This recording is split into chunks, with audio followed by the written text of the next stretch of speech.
নমস্কার বন্ধুরা, কেমন আছেন আপনারা? এই যে দেখছেন আজকে আবার চলে এসেছি আমি আরেকটা রান্নার ভিডিও নিয়ে।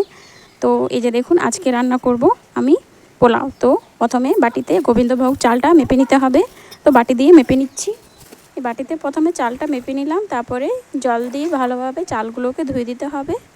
এখন চালগুলো খুবই নোংরা থাকে, তাই ভালোভাবে চালগুলোকে জলে ধুয়ে দিতে হবে। তারপরে এই যে করবার জন্য কিশমিশ, কাজু, গোটা গরম মশলা, তেজপাতা নিয়ে নেব। তারপরে এই যে দেখুন আমাদের চালটা ভালোভাবে ধুয়ে নিয়েছি। তারপরে চালে আদা বাটা, হলুদ গুঁড়ো আর একটু ঘিও দিয়ে দেব।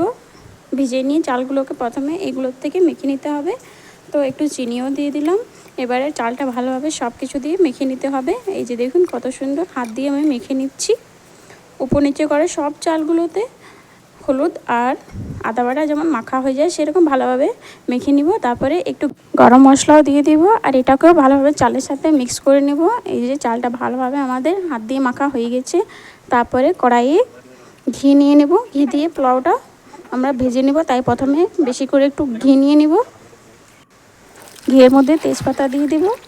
তারপরে গোটা গরম মশলা যে রেখেছিলাম থালাতে সেগুলো সবই দিয়ে দেব। এই যে কাজুগুলোও দিয়ে দিলাম। এবারে একটু এগুলো ভেজে নেব, কিশমিশটা বড় করে দেব। এই যে আগে কাজুটা ভালোভাবে ভেজে নিতে হবে, তারপরে এই যে দেখুন বড় করে কিশমিশটা দিয়ে দিলাম, তাহলে ভালোভাবে ভাজা হবে। তো সবগুলোকে ঘিয়ের সাথে ভেজে নেব। তারপরে এই যে চালটা মিক্স করে রেখেছিলাম সে চালটা দিয়ে ঘিয়ের সাথে ভালোভাবে ভেজে নিতে হবে। তো সব চালগুলো কড়াইতে দিয়ে দিলাম। এবারে সবগুলোকে উপর নিচে করে চালটা ভেজে নিতে হবে ঘিয়ের সাথে। ভালো গন্ধ হবে, ঘিয়ের সাথে ভাজা যায় তাহলে ভালো টেস্ট আসে। পোলাও তো বেশিরভাগ ঘিয়ের সাথেই ভাজা যায়, তাই একটু বেশি করে ঘি নিয়েছিলাম প্রথমে। এবারে চালটাও ভেজে নেব। একটু নুন কম ছিল তাই নুনটাও দিতে হবে সেরকম, তো নুনও দিয়ে দিলাম। এই যে কত সুন্দর ভাজা হয়ে গেছে আমাদের চালটা। এবারে পরিমাপ মতন জল দিতে হবে। যত বাটি আমরা চাল দিয়েছি, 6 বাটি চাল দিয়েছি, তো আমাকে 12 বাটি জল দিতে হবে। তো পরিমাপ মতন 12 বাটি জল দিয়ে এই যে ঢাকা দিয়ে দিলাম। তারপর শুধু পোলাও তো হবে না, পোলাওর সাথে চিকেনও ছিল, চিকেনও করে নিচ্ছি। এই যে তেলে গোটা গরম মশলা, লঙ্কা, তেজপাতা আর পেঁয়াজ কুচি দিয়ে দিলাম। এবারে পেঁয়াজগুলোকে ভালোভাবে ব্রাউন কালার মতন ভেজে নিতে হবে। তারপরে চিকেনটা ম্যারিনেট করতে হবে, তাই প্রথমে আদা বাটা, রসুন বাটা, লঙ্কা বাটা দিয়ে আর একটু জিরে বাটা সব কিছু দিয়ে ভালোভাবে মেখে নিতে হবে। সরষের তেল তো দিতেই হবে, সরষের তেল না দিলে ম্যারিনেট হবে না ভালোভাবে, তাই সরষের তেল আর একটু নুন আর হলুদও দিয়ে দিতে। তারপরে চিকেনটা ভালোভাবে হাতে উপর নিচু করে সব চিকেনে মশলাটা মিক্স করে নিতে হবে। এই যে আমাদের পেঁয়াজটা ভাজা হচ্ছে, হালকা হালকা ব্রাউন কালারের হয়ে যাচ্ছে। পেঁয়াজটা ভালোভাবে ভেজে নিতে হবে প্রথমে। এই যে ভেজে যাচ্ছি। তারপরে অনেকগুলো চিকেন আছে তাই একটু পেঁয়াজ বেশি করে লাগবে, তো একটু পেঁয়াজ বাটাও দিয়ে দিলাম। এবারে সব কিছু ভালোভাবে ভেজে নেব তেলের সাথে। তারপরে এই যে লাল লঙ্কা গুঁড়াও তো দিতেই হবে, চিকেন করছি তো লাল লঙ্কা গুঁড়াও দিয়ে দিলাম। এবারে সব কিছু ভালোভাবে ভেজে নেব। তারপরে হলুদ গুঁড়ো তো লাগবেই, তো হলুদ গুঁড়োও দিয়ে দিলাম। তারপরে একটু রসুন বাটা, আদা বাটা আর জিরে বাটা দিয়ে দিলাম। এবারে ভালোভাবে সব কিছু মিক্স করে নেব। ভালোভাবে মশলাটা কষে নেব। মশলাটা কষবো তাই তো চিকেনটা টেস্ট আসবে, তাই প্রথমে যত পেরেছি আমি ভালোভাবে মশলাটা কষে নিচ্ছি। তারপরে টমেটোও দিয়ে দিলাম।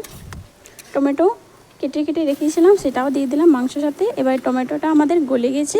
তারপরে যে চিকেনটা ম্যারিনেট করেছিলাম ভালোভাবে সেটা ম্যারিনেট হয়ে গেছে। এবার সেটা মশলার সাথে দিয়ে কষে নিতে হবে, তাই ভালোভাবে মশলার সাথে কষে নেব। এই যে দেখুন এদিকে আমার পোলাওটা রেডি হয়ে গেছে। এবারে এটাকে অন্য বড় জায়গায় বার করে নিতে হবে আর একটু ঠান্ডা করতে রেখে দিতে হবে, তাই বড় জায়গায় পোলাওটা বার করে নিচ্ছি।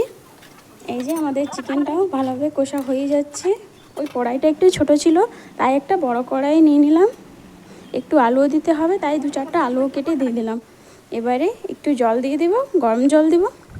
তারপরে গরম মশলা দিয়ে এই যে ফুটাচ্ছি, গরম মশলা দিয়ে দিয়েছি। এবার ভালোভাবে নেড়ে এটা নামিয়ে দেব। তাহলে এই যে দেখুন আমাদের পোলাওটাও রেডি হয়ে গেছে আর চিকেনটাও ফুটছে, ওটাও রেডি হয়ে গেছে। তো প্লেটে আমরা প্রথমে পোলাওটা প্লেটের মধ্যে সার্ভ করে নিচ্ছি। খুবই সুন্দর হয়েছিল পোলাওটা। এই যে দেখুন কত সুন্দর হয়েছে। তো পোলাওটা তো থালায় নিয়ে নিলাম। এবারে আমাদের এসে যাবে চিকেনটা করেছি, পোলাওর সাথে চিকেনও লাগবে, তো এই যে চিকেনও নিয়ে নিচ্ছি। লেগ পিস আলু আলু তো দেওয়াই ছিল, গোটা আলু ভালো লাগে, তো আলু নিয়ে নিলাম আর চিকেনও নিয়ে নিলাম।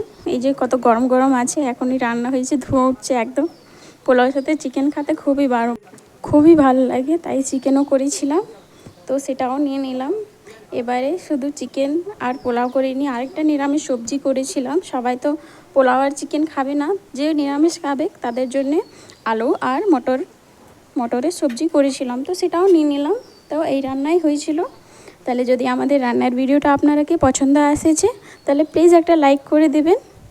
আর এমনি আরও রান্নার আর খাবারের ভিডিও দেখবার জন্যে আমাদের ফেসবুক পেজটা ফলো করে নেবেন। ওকে বাই, আপনারা সবাই ভালো থাকুন।